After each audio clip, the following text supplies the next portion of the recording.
Hey folks, welcome back to the Microsolidarity Network. We're our network of community builders that are learning how we create structures for belonging. I'm Richard, and today I'm the host, and I'm going to interview Caleb about his project. And Caleb's been involved with the Microsolidarity Network for quite some years now, and has been building community mostly in San Francisco. And so we thought we could get into some of the more specific details about how does it actually look in practice when you put some of these micro solidarity ideas from the website and actually apply them to real people in a real context. So welcome, Caleb. Glad to have you here. Just to give us some background Thanks, context, Rich. could you say a few words about the community village? Like what is this thing? Give us a little bit of a shape of it. Yeah, sure. Um, so, I think the background of it is that meditation often is seen as like a solitary thing. And it is in many ways. I meditated alone for almost 10 years and it was a really important part of my life. Um, but it was very lonely. And about 7 years ago, I started doing some research and learned that for over 2,500 years, people have been practicing meditation in community. And that as it was brought over to our Western society, it was adapted to our hyper-individualized culture. We discover meditation on our app, on our phone, in our room alone. We don't know if we're doing it right. Usually we just get to do it at all. And yeah, to find out that there was another way. This is great.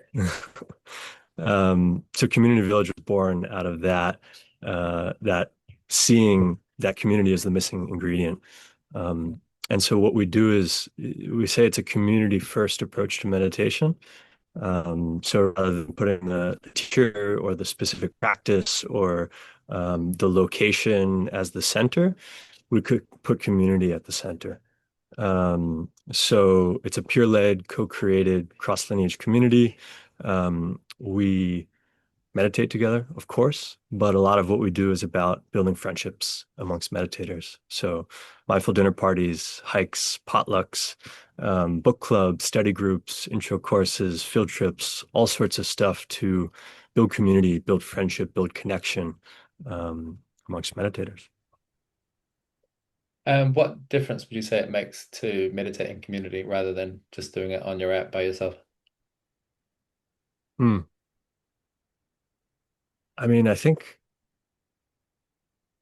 for me, community has this impact of whatever you're doing. It augments it with inspiration, with accountability, with support, with like the sense of mirroring and kind of being able to develop and learn and grow alongside others, not just by listening to an expert on a stage or who has a million YouTube videos and like finding the way, but actually kind of like cutting through the forest together and figuring it out side by side. So I think that's a lot of it is like um, recognizing that, yeah, we're not going to find the answers from outside of ourselves. The answers are actually within. And when we're practicing in community, it becomes a lot more clear because the people next to us aren't, these experts that are so different from us. They're so much more similar to us, and therefore you can see yourself in each other. Hmm. Hmm. Hmm. Can you give us a bit more of the basic facts and figures, like what's the size of the community? How old is it? What's your role in it? Hmm. So we started about 4 years ago. Um, we actually started in three different cities: San Francisco, Berlin, Lisbon. Also a little bit online, a little bit in Portland. And we had this master idea of like, it's peer-led, it's decentralized, it's co-created, like there's no leader. We don't want it to be about us. Let's just build community together. Um, and what we discovered along the way was that there is real value to having some stability and consistency and foundation of um, location and also individuals who are taking some roles of leadership. So about 3 years ago, started focusing all on San Francisco, all on in person.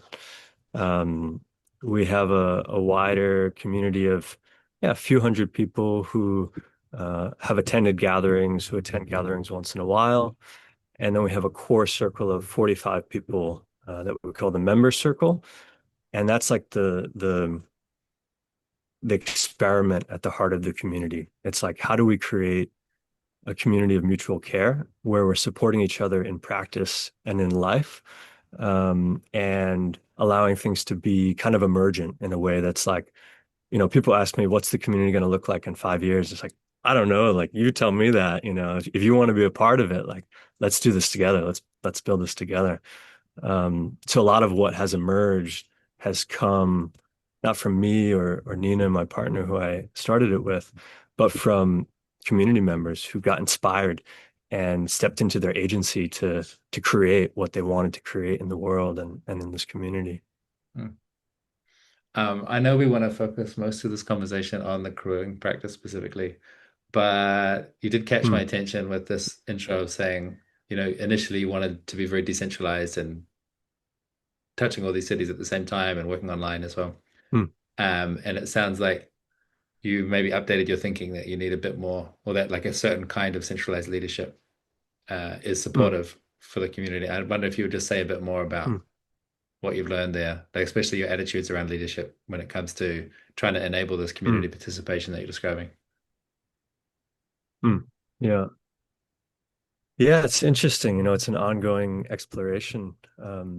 But for us right now, like the orientation that I have towards leadership is that very much inspired by Microsolidarity is everyone has the opportunity to step into leadership in the community, and put on the hat of leadership at different points based on their involvement and their readiness to engage and kind of show up and be there.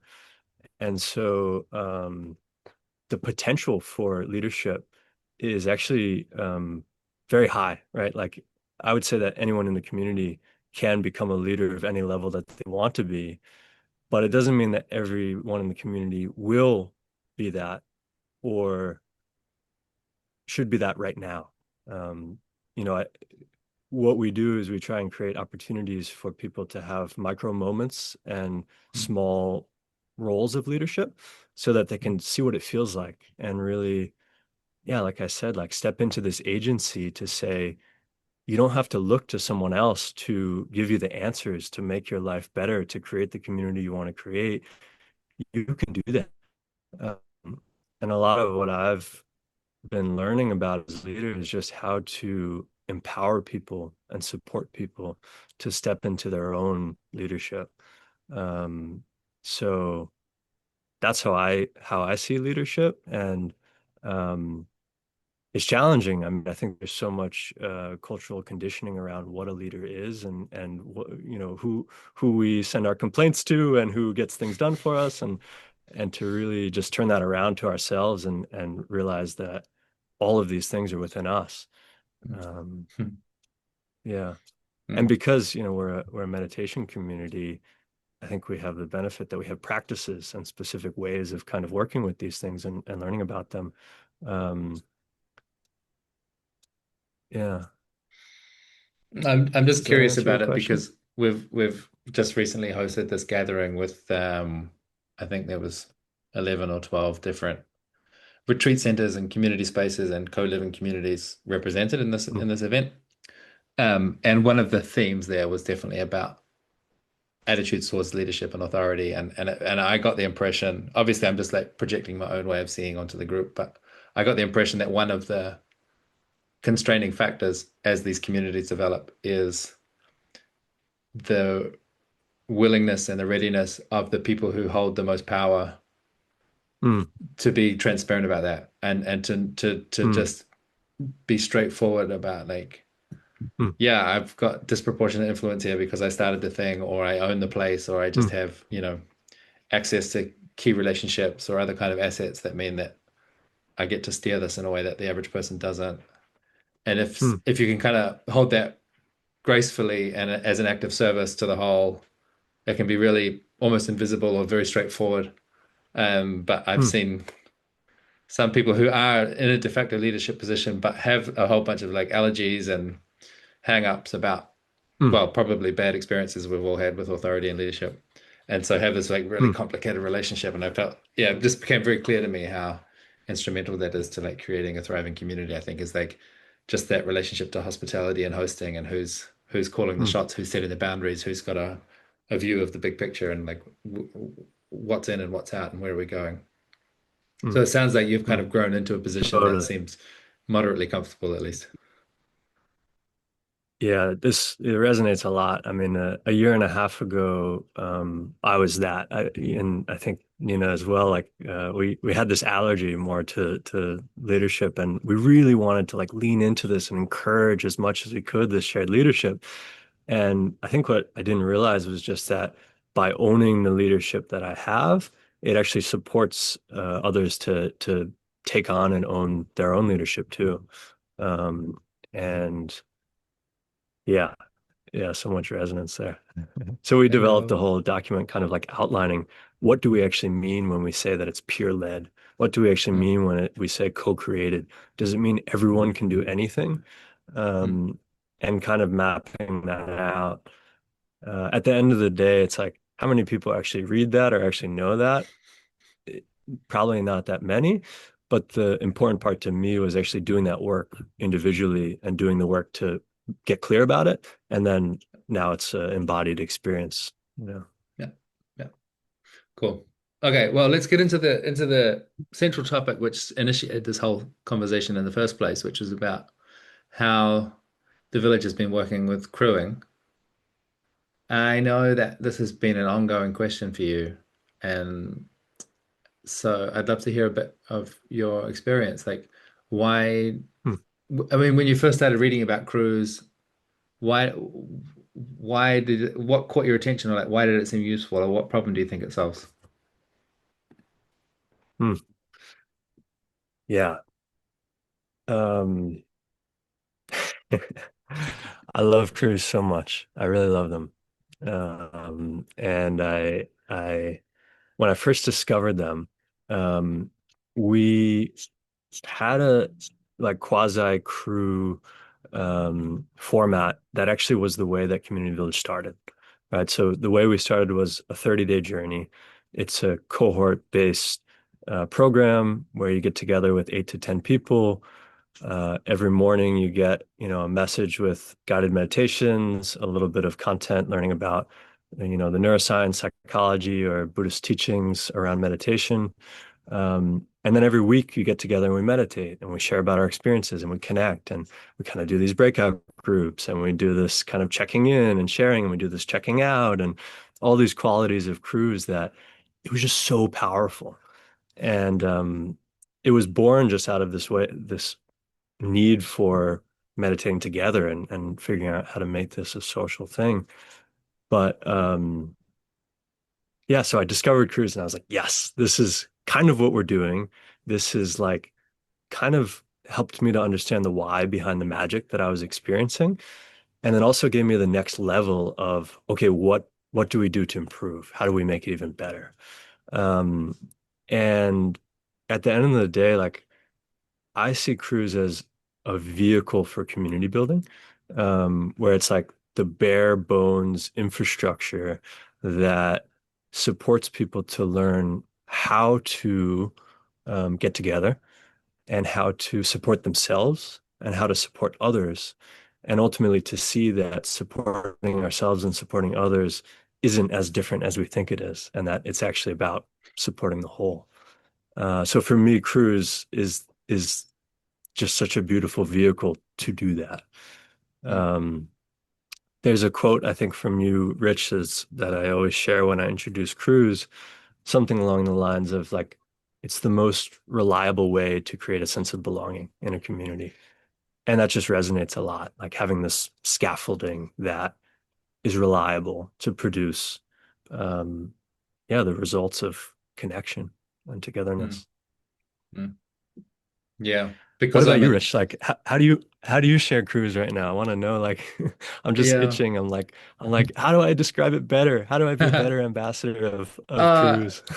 I think you've got to say it in your own language, right? Like I'm a nerd, and so I'm obsessed with the social physics of it, like the engineering of it, like the fact that I always emphasize the small size, like the fact that it's a small group means you can do things. It has different principles or different design parameters than you have in a larger group. Like in a small group of 4 or 5 people, you can really be seen, and if someone doesn't show up, it's really noticed that they're not there in a way. If you had like 45 people, there's always going to be people coming and going, and no one can ever really like fully keep track of the whole group.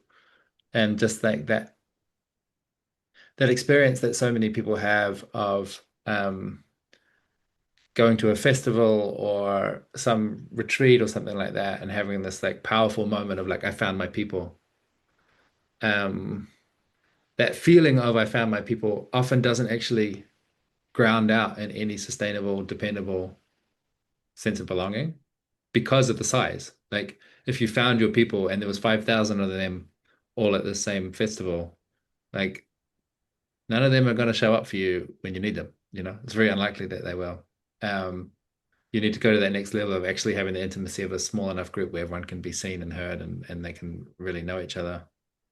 And also, yeah, like I mean, I like the way you say it. It's a space to practice and to prototype and to get hands-on experience with what does it take to actually build almost like a microscopic institution. Like what does it actually take to coordinate people and to build agreement and to have any kind of shared like coherence, some sense of like we're a shared identity that can stand the test of time and we can do stuff together. Like practicing with four, Hmm. five, 6 people feels really natural to me.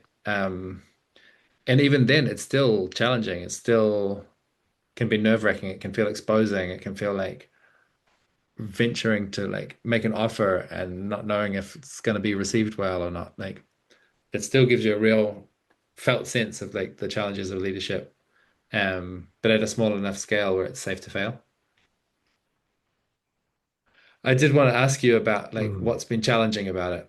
Like I get that you've got a lot of enthusiasm and it seems like a really necessary component of your vision of how to build a thriving community. But as a community organizer, like as someone who's got this vision and is trying to design and support this community to Hmm. reach its potential, how has crewing been difficult? Hmm. To be honest, the most difficult thing was just starting to because I'm so passionate about it, because I believe in it so deeply, because I've had such um beneficial experiences with crewing myself, I wanted to come into the community and introduce it as like the new operating system for how we do things here. And like this is the future of the community and everyone's going to do it now and it's going to be great. And and actually I asked you, Rich, and Nikki, you as well, for your advice when we were thinking about how to introduce it. And you were like, no, no, no, no. Don't do that. Like start small, start with one crew, two crews, seed some crews, mention them, try them out, encourage people, and let it grow organically. And so that was like, yeah, I guess you can say an internal challenge of just like this perfectionism in me wanting to just like take what I've learned that's so great and share it with the world, and just knowing that you need to do it in a way that can reach people where they're at. Um, so that was a challenge just to get started. Um, Challenges since we've started with cruise, I think one of the things we're exploring right now is this balance between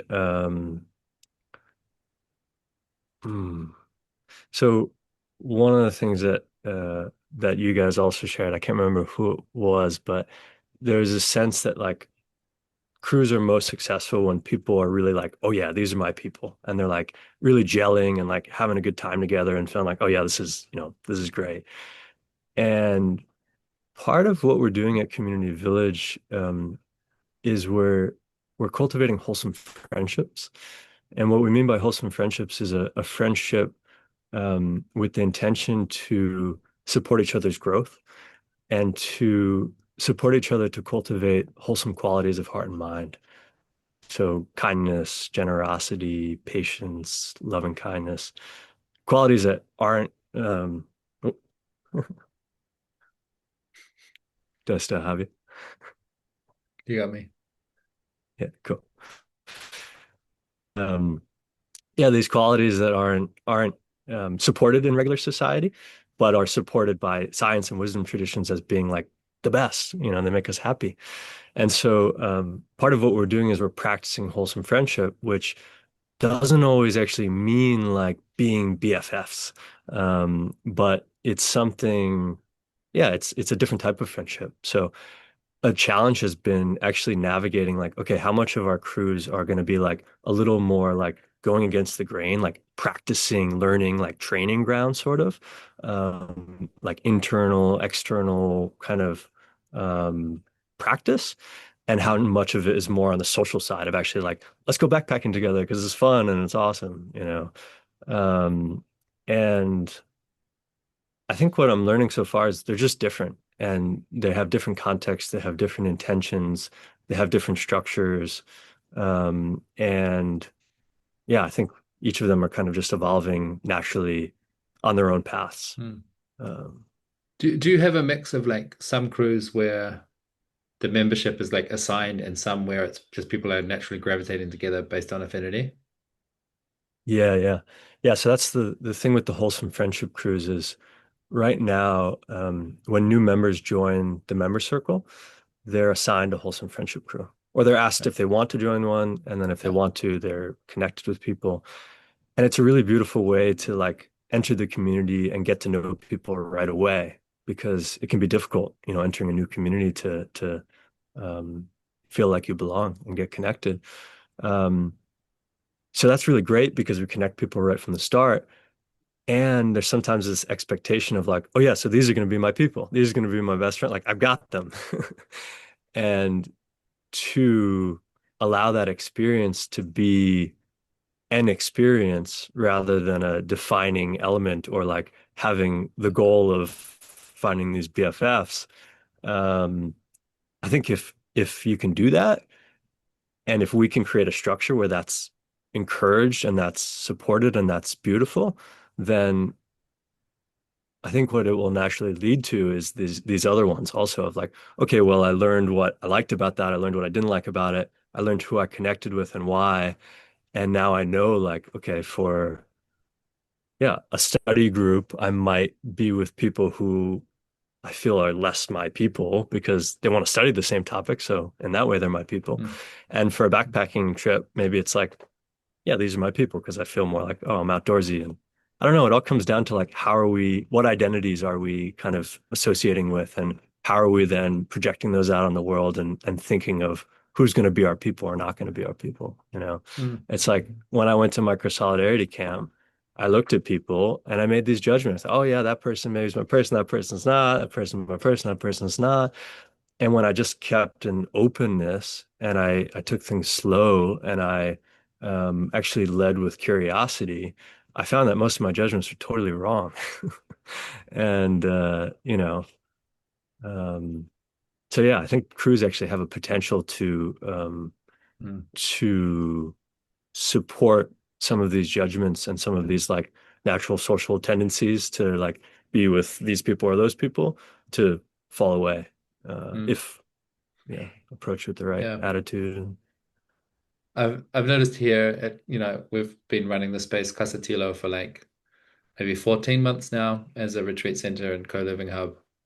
And then hundreds of people have come through. And I noticed that tendency in me, the natural kind of sorting algorithm that says, you're cool, you're not cool, or I like you, I don't like you, or I'm drawn to you and I'm sort of like, not interested in you. And it's really been my practice here to like notice that subtle, that first impulse of like, that little withdrawing or like turning away from someone and interrupting the impulse and saying, hey, can I Hmm. just be a little more patient? Like just don't give up so quickly. Don't decide so quickly. Don't be so judgmental that this person is like not the right fit for me or something.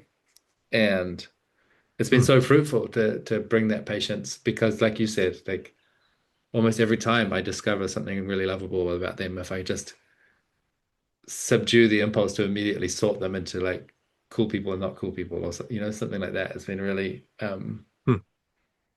yeah, like a huge benefit to recognize like how many different ways people can be awesome. And that some of them don't Hmm. immediately click with me, but if I just give it an extra second, then usually I find Hmm. something to love.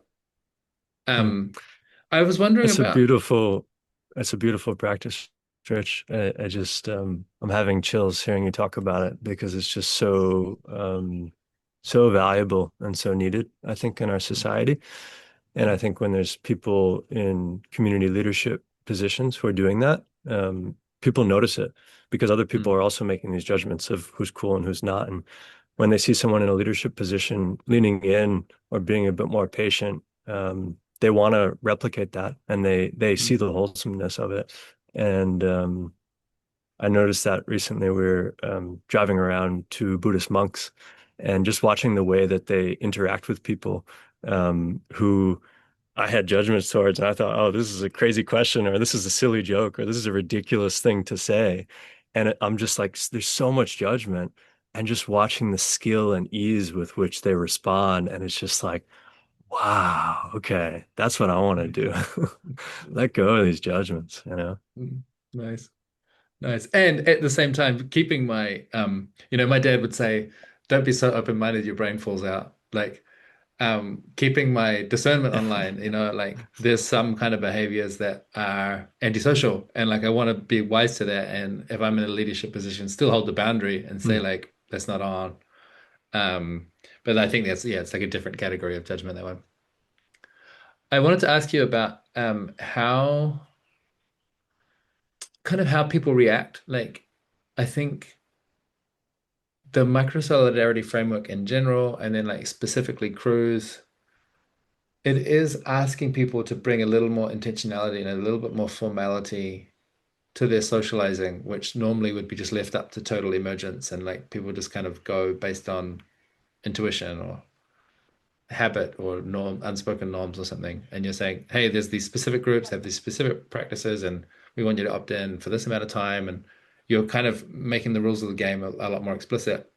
And I wonder how Hmm. people react to that level of structure. Like, do you ever have a sense that people find it contrived or overly constraining, or yeah, does that come up as a dynamic? Hmm.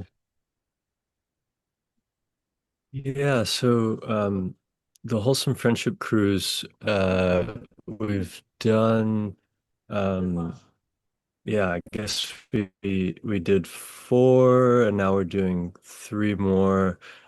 And I've had the chance to get feedback from people one-on-one and kind of learn how the experience has been. And the general sense that I got was a lot of appreciation and gratitude for the structure and for the like intentionality of it. And some people leaning more into the structure and saying, "Oh yeah, this is great," and some people trying to get away from it. So the Wholesome Friendship Crews actually have structure to the point that there's actually like you know, a guide for how to do each of the meetings. There's a reading to do, there's a follow-up to do. And so some people are just like, wait, like we're building friends here. Like what, why do we have to have this structure? Like I just like to keep it flowing. And then the next call, someone's like, I'm so happy we have the structure because like sometimes when things just flow, it's just like so meaningless. And like I love having more intentionality in my friendships. So I really think it's people are looking for different things, people respond in different ways. And at the end of the day, like it is an interesting sphere to say like we're offering, we're creating potential for friendships. And like that's what we do, right? We're supporting friendships. And some people are like, yeah, like I don't know, this friendship sphere is like this sphere that's like, oh, it's supposed to be natural and it's supposed to be this and it's supposed to be that. And we have all these ideas of what it's supposed to be. And then we look at our friendships and a lot of us are like, nah, could be better. So yeah, finding a balance, I think, but yeah, providing the structure, providing the scaffolding, and allowing people to kind of go with the flow and do what feels right at the same time. I think in a lot of communities, there's some characters that are just like completely not having any structure, cannot stand any structure, and they can be the most like Hmm. enlivening and connecting people out. Um, mm, Definitely, it's not for everyone. I think the explicitness doesn't work for everyone, but it's just the way we do things. mm, Um, I would like to totally. open the floor a little wider for questions from anyone. I saw the first one there from, I'm not sure if it was Nikki or Jocelyn because they're sharing a computer. But I think they wanted to hear you talking a bit more about what it was like co-founding with Nina and having that shared reality as co-leaders. And if you could just speak at all about Mm, how that shaped your journey working together as a partnership. mm, I would also extend the mm, question to you as well, Rich, because I noticed both of you are like co-founders with a partner, and it's an interesting dynamic. Maybe you both have something to say about how that shapes your leadership journey, particularly when, Caleb, you're talking about the beauty of having peers in community village and everyone like you learn from each other, but there's also the sense of you're becoming now the mentor in some ways of like supporting people with creating structures, and being a sort of, yeah, role model in some way, perhaps, of how you're creating at least a structure. And I wonder, yeah, I think there's a lot of things that come with that. And I wonder how, yeah, doing it together with Nina has been helpful for you, or how it shapes it generally, um, as mm, opposed to just doing it on your own. And maybe same for you, Rich, like how is it, doing this together with Natty at Casatilo? Yeah. mm.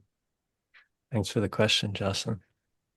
Um, yeah, so for those that don't know, Nina is my wife, my partner in life, my partner in community building, and all things. And when we first got together, I was super afraid. I didn't want to like I was like, okay, living together, working together, doing this together, doing that. I was like, it's too much. It's too much. I was like, I felt so yeah, like protective of this like sacred connection that we had and just not wanting to mess it up. Um, and Nina was super, super patient and super understanding. And, I think at the end of the day, we had different backgrounds. She grew up with her parents working together, for a very long Mm. time, and that was normal for her. And for me, it's just like, no, like that's not normal at all. So anyway, she was super patient, super understanding. I ended up coming around to it, and it's been 4 years we've been building this together, and it's like the most amazing thing ever to be building it in partnership because we're so similar in that we hold a similar vision and we hold this depth of like purpose and the why and the values behind what we're doing and why it matters to ourselves and to the world. And yet we're so different in our approaches to how we actually do things and how we think about things and how we work and everything. So in a way, it's like, Microsolidarity 101, right? There's the community of me learning Yeah. about myself and how I do things, how I want to do things. And then there's the community of two and the amount that we're able to work out in those dyads and understand and get over these judgments and get over this and get over that, get over the anger, get over the reactivity, and just move through all of this together. It allows us to then kind of have like a finished product that's much more refined and representative of more views and ways of being in the world that it's able to be received, I think, in the community much, much, much better, and in the world much better. So it's like, yeah, when I do things on my own, it's like, yeah, okay, 50-50, maybe it lands, maybe it doesn't. When we do it together, it's like, oh yeah, this is way better. Um, and I think, as you're saying this, like it's another microsolidarity principle where I was like, never host alone. And I think I'm realizing I can do more to encourage people to find their people, to do stuff with, to create stuff with, to really um yeah, allow these bonds and these friendships to grow into um yeah, projects and action in the world. So Mhm.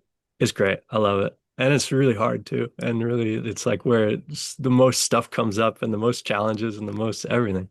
But it's all a practice and it's beautiful. Mm. Yeah. What about you, Rich? I mean, I could have said, I think, just about everything that you said, Caleb. I love it. I guess the difference is that my parents have worked together for most of their relationship, and so that is also normal to me. I never had, it felt completely natural, like I didn't have any fear about it. Me and Nati have known each other for 15 years, and um, I think the majority of that time we've been working on projects together in one way or another.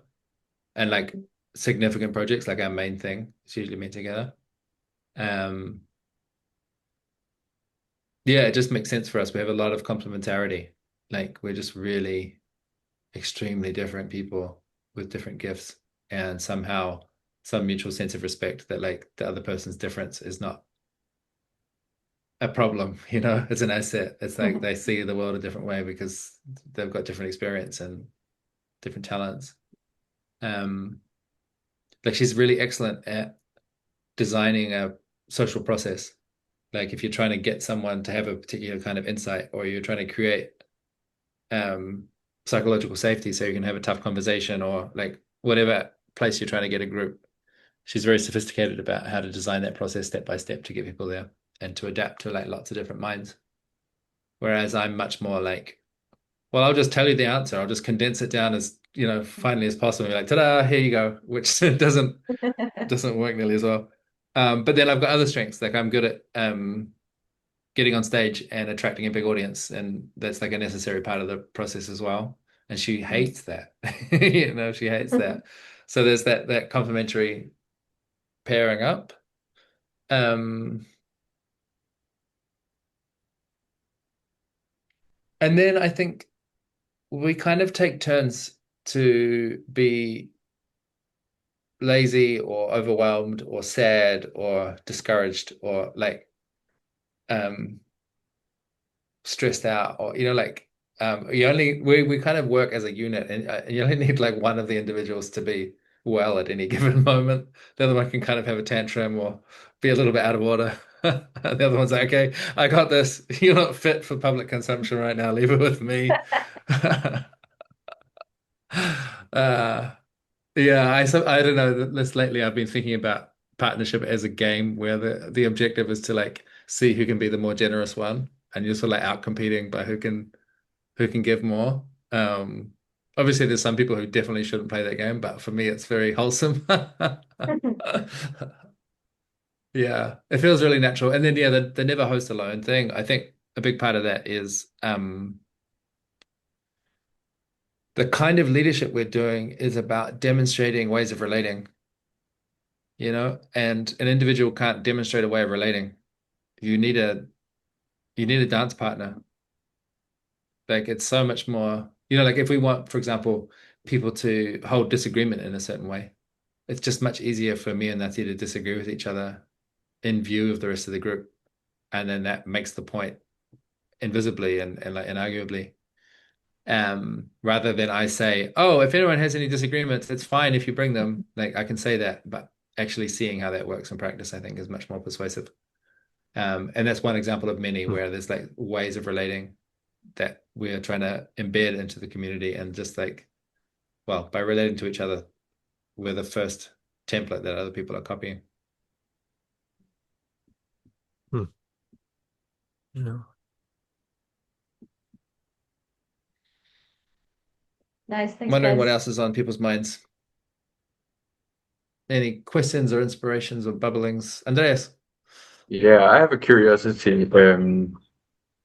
You were speaking into Caleb this intention also of well, not non-hierarchy, but everyone having the potential to be a leader in the capacity that they have available to them at the time that they have it available to them. Um, yeah, and I also observed this in practicing surrender leadership, that like the more I'm able to lead, not by dragging, but by empowering and building up, the more I can give to the community. And I guess I'm curious, how have you been, or how are you embodying your leadership, and imbuing your community with the gifts that you have to give. Hmm. Yeah, thanks for the question. Hmm. Yeah, a lot of letting go, I think, is the practice for me right now. Um, We recently, yeah, a few things. We brought on a part-time team member a couple months ago, which has been amazing.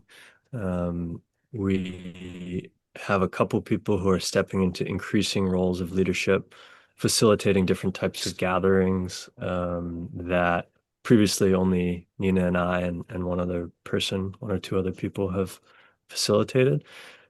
And as it's happening, there's this moment of like excitement and like, oh yes, this is it. This is great. And then there's this moment of contraction when I start to see them do it, and it's different than the way that we've been doing it, or the way that I think it should be done, or the way that, I think it's going to be best. And so really just pausing and being patient and giving it time, waiting a day to write feedback or react or reply to a request, even for a request for feedback or a request for help. Not just saying what's first on my mind, but really, thinking back to the Buddhist teachings on wise speech. Is it true? Is it useful? Is it kind? Is it timely? That's been a really big practice for me. And yeah, I mean, what's been beautiful is the moments where I let go the most are the moments where I end up being the most just like joyful and grateful for the leadership that I see emerging, because it feels much more free. It feels much more them. It feels much more, um, yeah, truthful. So doesn't happen all the time. There's still a lot of holding on but yeah, that's my practice. Thank you. Have you had an experience, Caleb, where you did the surrender thing, you like let people do it their way, and Hmm. then regretted it, like that actually something important was compromised, or that, some quality really slipped in a way that, yeah, it shouldn't have? Hmm.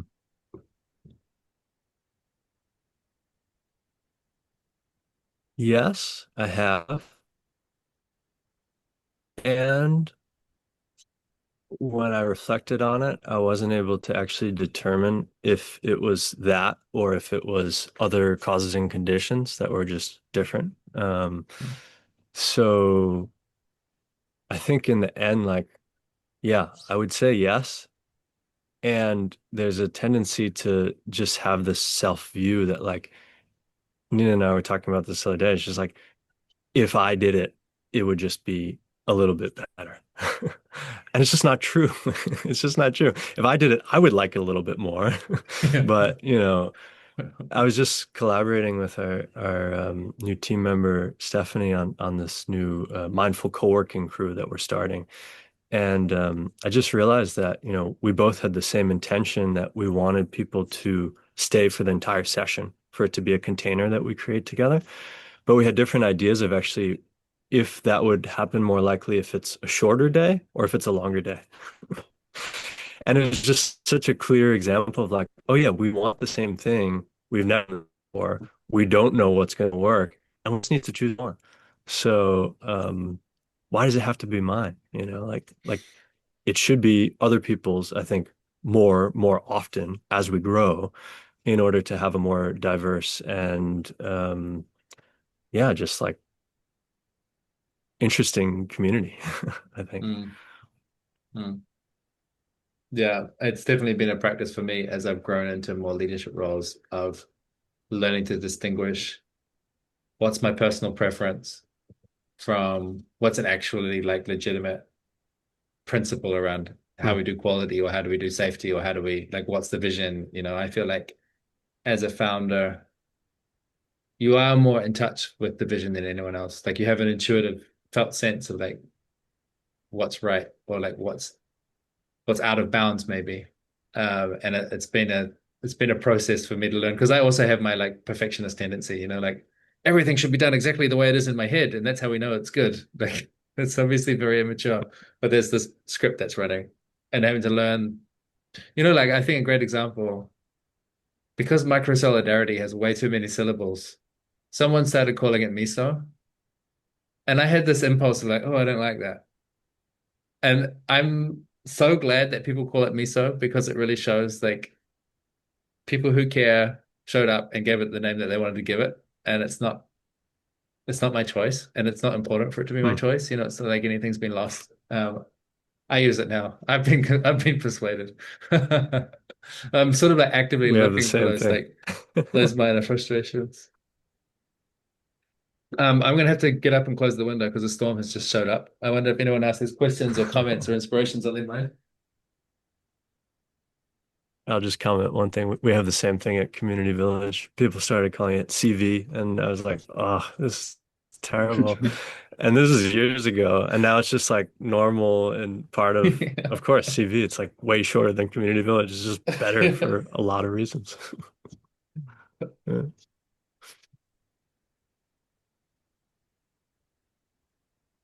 think I also have a curiosity around uh, so you mentioned Nina and you started the it was like the first community in this diet, and then now you said there is 45 members and even a few hundred depending how you view it. So I'm curious how this growth trajectory looked like, especially in relation to structure versus emergence, structure versus non-structure, if you have anything Hmm. to share about that. Hmm. Yeah, so originally the concept for the community was like everyone enters the community with a community. That was the idea for Community Village. It's like it's a village of communities where, you know, I went to a meditation center for my first time after going on a week-long retreat and being like, this is my life, this is my practice. And I was the only one showing up, and I was looking to find my people. I was so excited. And everyone just sat alone and didn't look at each other, didn't talk, didn't say hello. And I left feeling more lonely than I felt when I entered. And so the whole foundation was like, okay, everyone enters the community with others, right? So we have these 30-day journeys, 8 to 10 people are joining at a time, and then they're integrating into the larger village, together. So we did a lot of those. I think we're on our 24th cohort of the 30-day journey. But what we found over time is that a lot of people after the 30-day journey are just kind of like, okay, that was a lot. And I learned a lot and I had insights and I committed to this time. And now I have other stuff going on in my life. So they drop off the face of the earth and not really be around. And we're like, wait, what's going on? So we found that we had to have different entryways to the community, which for Mm. us, for the most part, has been a weekly sit where we meditate. We have a topic, we connect over that topic, and we just socialize. Um, and then these field trips where we all go together to a local meditation center for a Dharma talk or a day-long retreat or some sort of program. And we do the program together, but we also have this like time in the car together where we're getting to know each other and connecting. And so basically for the past years, we've been doing those as a real foundation and allowing everything else to be emergent based on what members want to create, what members want to offer. Um, and it's been very organic. It's been very slow. It's been very grassroots. Um, we did hit one point about a year and a half ago where the member circle actually hit 100 people because the definition for the member circle is like you came to an event or two and someone invited you. And now the definition is like you're intentionally choosing to be here and you're kind of reading about the values and you're setting your intentions and you're reflecting and you're, really similar to Uta, what you were talking about before, of like a lot of intentionality and connection from the start. And so, yeah, we brought in a lot more structure, and it seems like that's been really supportive for people to, yeah, just be more clear about for themselves why they're here, and also looking around and being like, oh yeah, these people are also here for similar reasons. Um, and we're at the point actually where we're starting to spread our wings and actually expand, like do some marketing and actually like widen the funnel because we feel there's enough foundation that we can hold new growth because there's enough scaffolding, there's enough structure that, yeah, it's not just kind of random people coming through the door and kind of ruffling the feathers of the community sort of thing.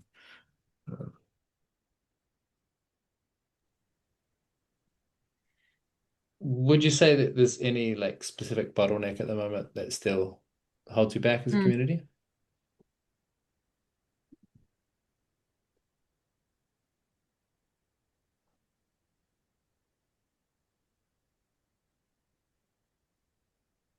I think um, hmm,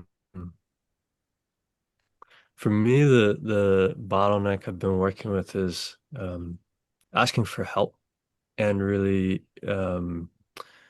expanding our team in terms of volunteers, advisors. We just got 501(c)(3) status, so board members and donors, um, and really just stepping into this. Like, I've loved so much just being so close with the community and really just like tinkering on and experimenting and deepening and like building this amazing foundation.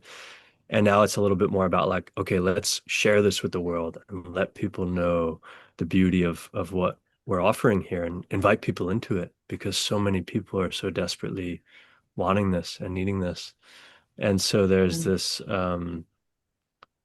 yeah, it feels like when I see it in my head, it's like a bottleneck that's right now in expansion mode, expanding into the next bottle.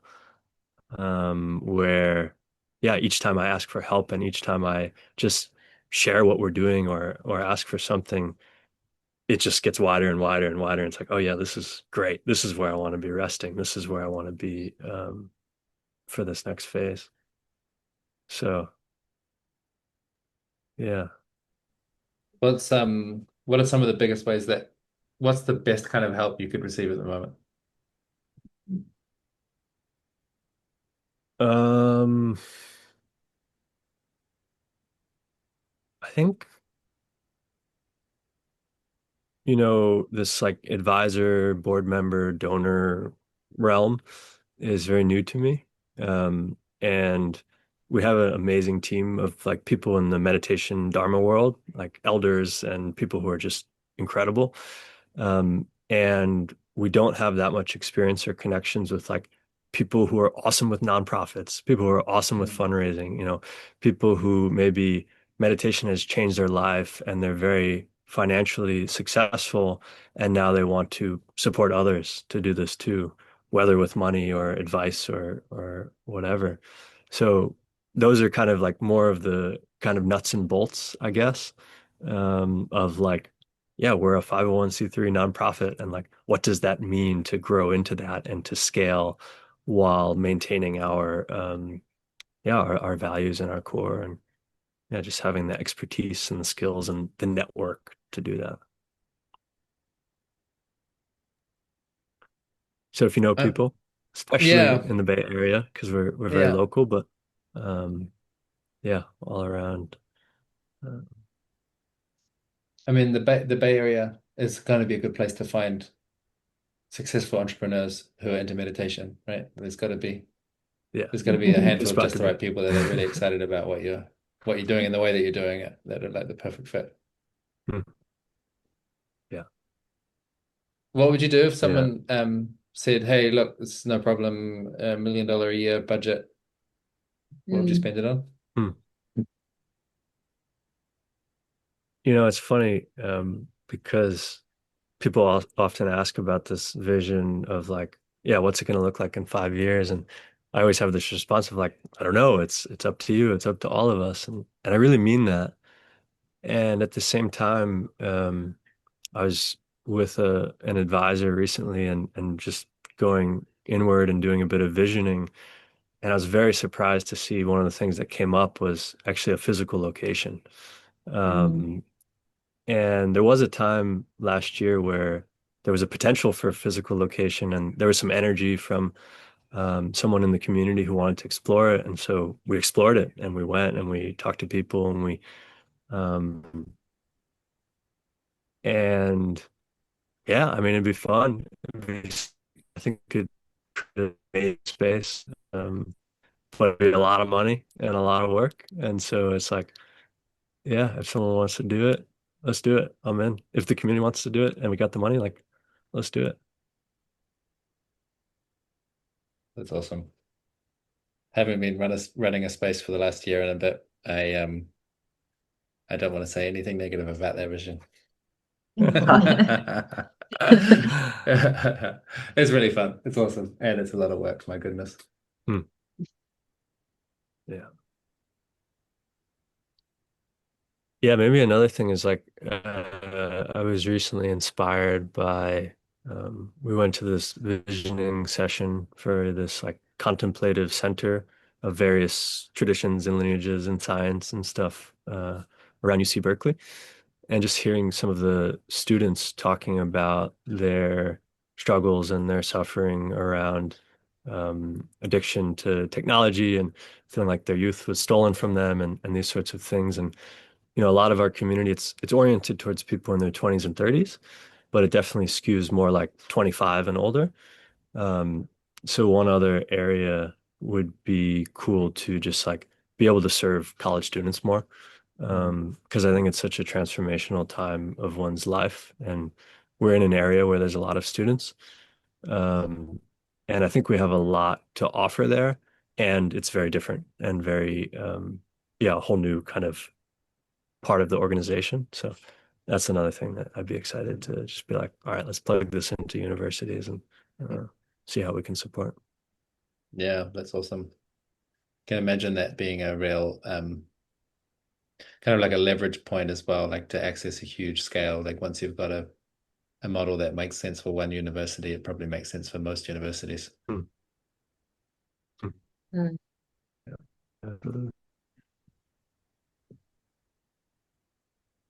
I want to know if there's any final questions or comments in the group before I move to wrap us up.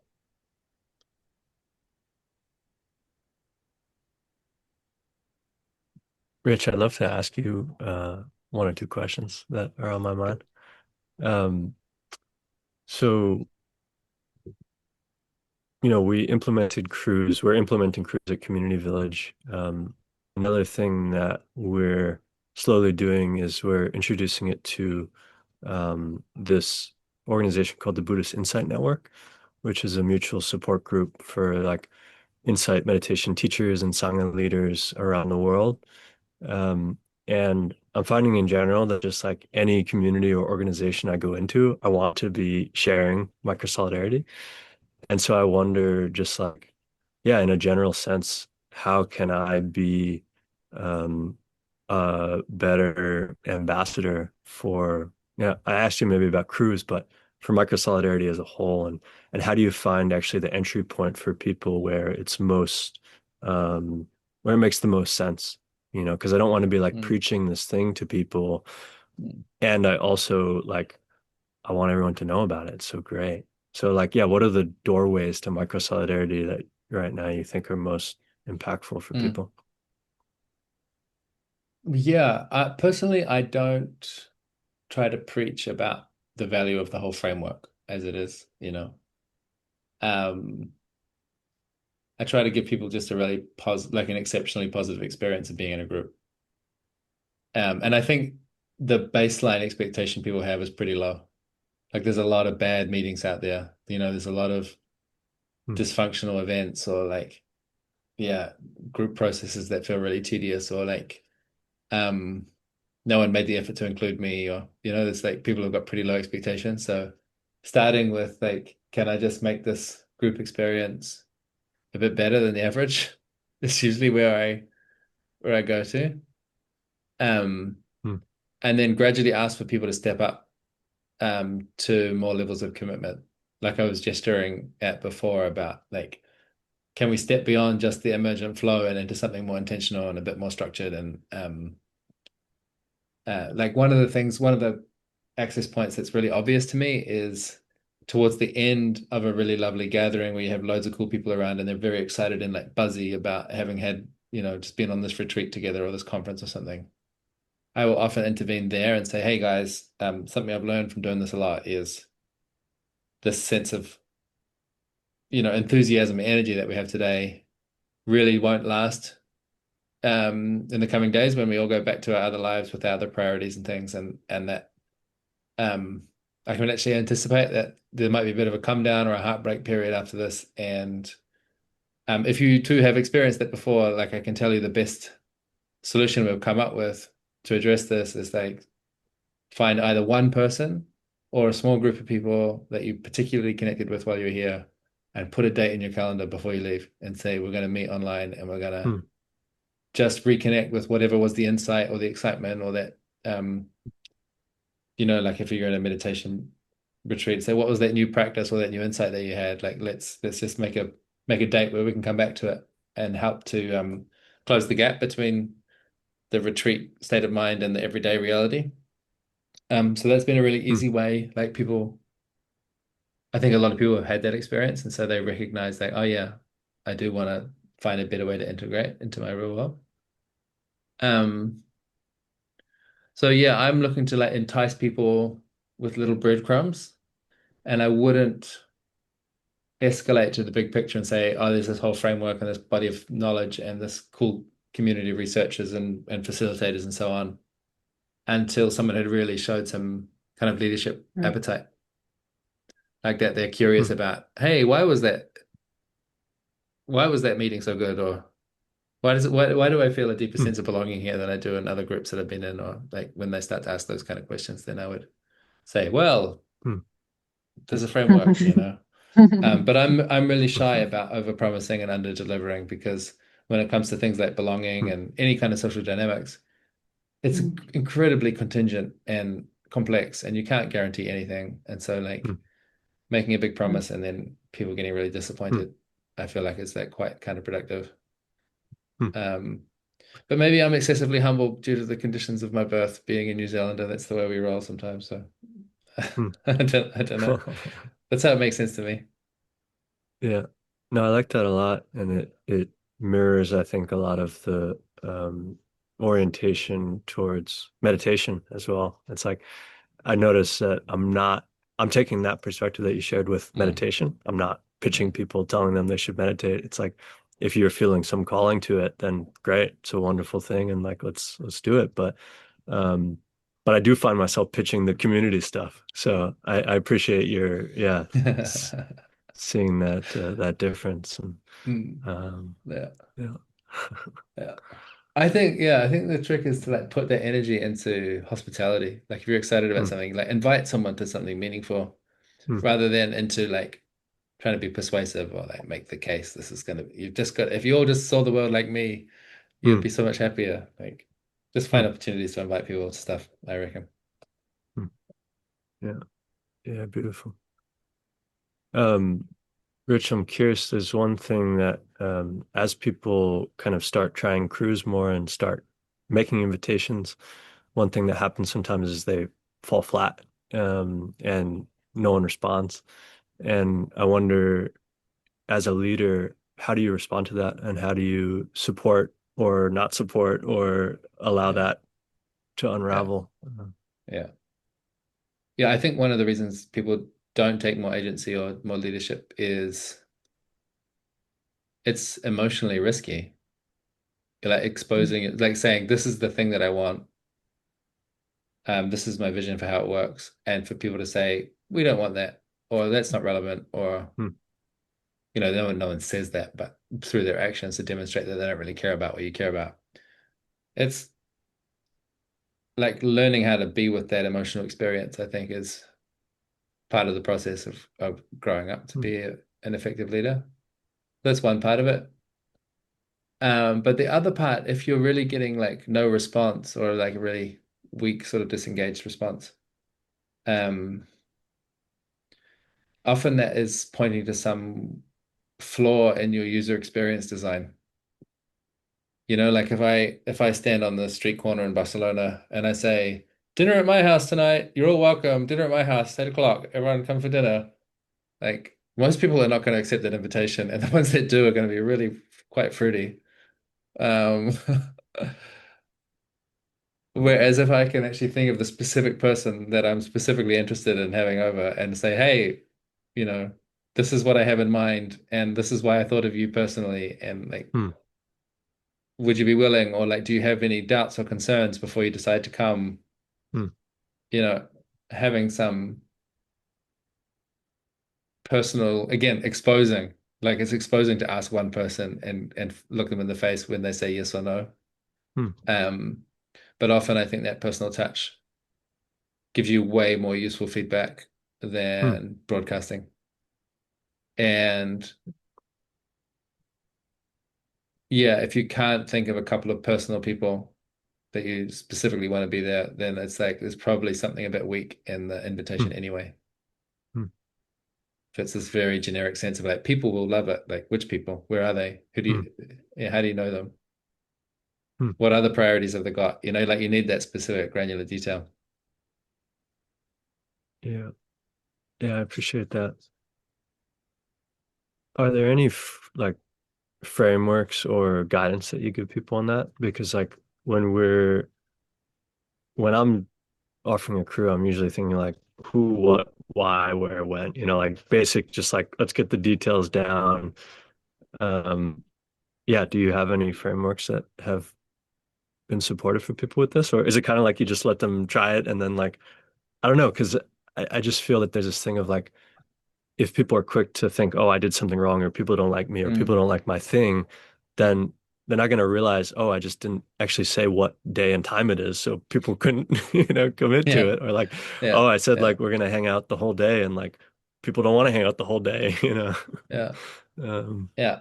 I think we would usually start small, like having, you know, we would most of the micro-solidarity events, we would have some kind of co-created agenda where lots of people get to present their thing. hmm, And that's a good place to practice. I'm going to run a workshop and it's 45 minutes long. And even then, sometimes people don't come to your session and you have to deal with that feeling of rejection. And you're also getting rapid feedback about like what kind of invitations are compelling. We talk hmm, about leadership being the capacity to make a compelling invitation. Like what makes an invitation compelling? And yeah, part of it's the specificity. But part of it is actually empathy. It's like knowing what the other people care about and knowing how to speak in terms that make sense to them. And hmm, often, like if we're creating an open space agenda where there's all these different um, offerings, different sessions being offered, often you see the first time round or the second time round people doing that, they propose a session which is like completely unintelligible. And it's like, why would I go to this keyword soup? I don't understand what you're talking about. But having done it a couple of times, you iterate and you learn, like, is this yeah, like what's being asked of me? I think that's a big part of it. So rather than, yeah, like a hmm, specific framework, it's more about having small, safe to fail places to practice and then gradually escalating the term. So from come to my hmm, 45-minute workshop to come to my 6-month learning cohort.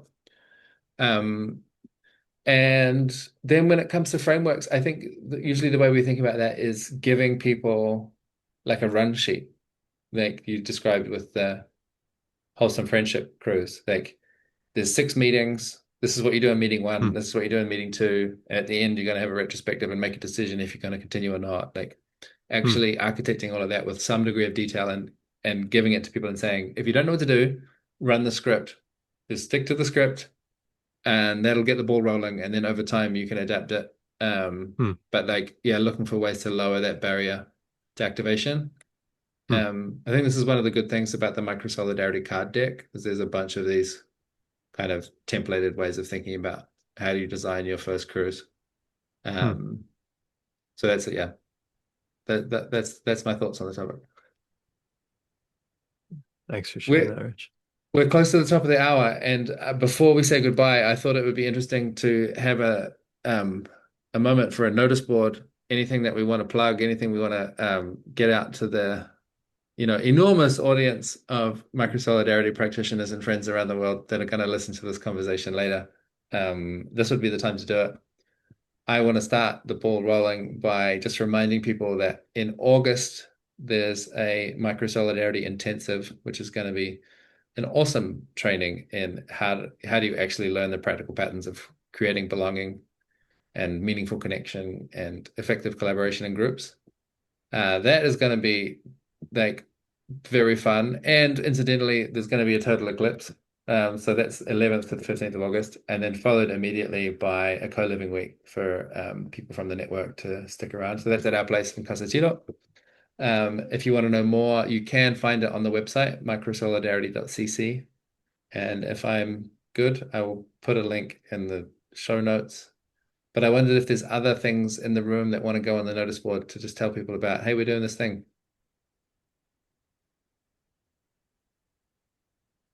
Andreas is looking at Anitza with intention. Go and say the thing.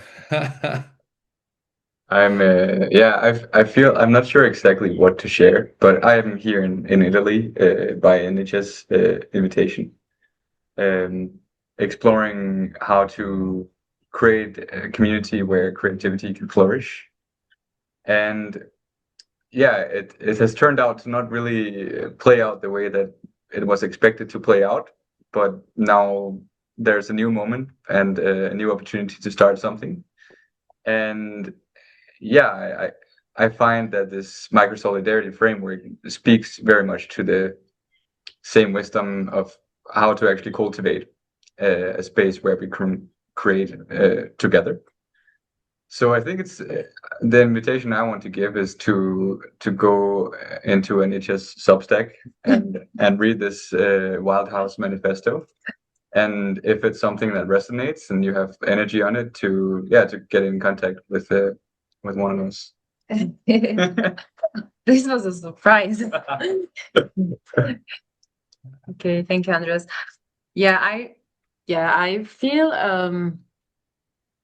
I feel very inspired by the conversation, and especially by what Caleb shared. And I would really look forward to more of this. And about the Wild House, well, I don't know if it's actually convenient to drop the link, because we are at this moment of really like arranging everything so that it's going to be like a shorter gathering in July. We are looking for a relocation. So that's actually maybe one thing that we would find helpful. If you know any location in Tuscany that can host a group of 6 to 7 people for 3 weeks in July, that would be very helpful. I think this is it.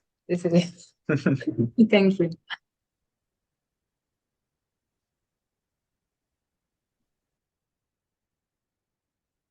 And I don't know if anyone else wanted to add. Uta, Marin. I have one thing I can add. There's a slight seed that was planted during this call of feeling like maybe doing some online cruise, like based off what we've been doing in San Francisco with Community Village, to meditators in the Microsolidarity Network who are looking for accountability, connection with other meditators, study groups, book clubs, etc., around meditation and mindfulness. Yeah, curious what the interest might be. If people are interested, if there's enough interest, I could see seeding and helping organize some of these things. But yeah, maybe just to email me. I can drop my email, caleb@community-village.org,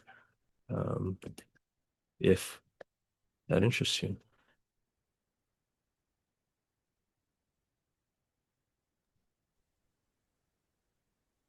That's awesome. Thank you, team. I'm going to say goodbye unless there's any last words that need to jump on the mic.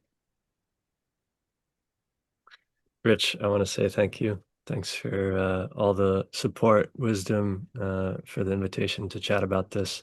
It was really, really enjoyable and really, yeah, just feel so grateful for the Microsolidarity Network. Thanks everyone for coming, for being here. And yeah, it's been a pleasure. Come join us in August. It's going to be great. Thank you all. Yes. It was sweet. Thank you. Bye. Bye now. It's just when the ring started.